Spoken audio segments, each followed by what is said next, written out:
Le nuage de pollution qui recouvre une grande partie de l'est de la Chine depuis le mois dernier a dépassé les frontières du pays, poussé par les vents. Le nuage a maintenant atteint les régions du sud-ouest du Japon qui s'inquiètent pour la santé de la population et a lancé des recherches de prévention. Depuis le mois dernier, des régions entières de Chine sont recouvertes d'un épais brouillard et les mesures de qualité de l'air dépassent toutes les limites de sécurité. Récemment, les vents ont commencé à étendre ce nuage d'air pollué vers les pays voisins. Le Japon a récemment vu la concentration en microparticules de pollution s'accroître dans les régions du sud-ouest du pays.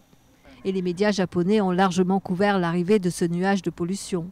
Selon le ministère japonais de l'Environnement, l'accès aux mesures de pollution de l'air sur Internet est presque impossible depuis la semaine dernière.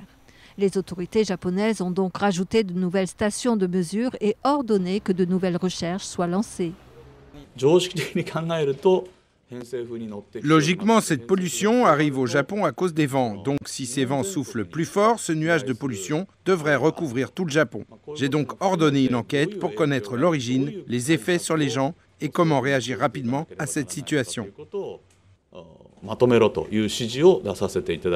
Selon les lois environnementales japonaises, la qualité de l'air est jugée mauvaise dès que les mesures dépassent 35 microgrammes par mètre cube.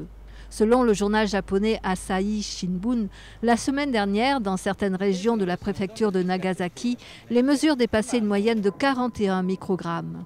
Le nuage de pollution a recouvert tout l'est de la Chine le mois dernier. À Pékin, les mesures de l'ambassade américaine indiquaient une concentration de microparticules supérieure à 700 microgrammes.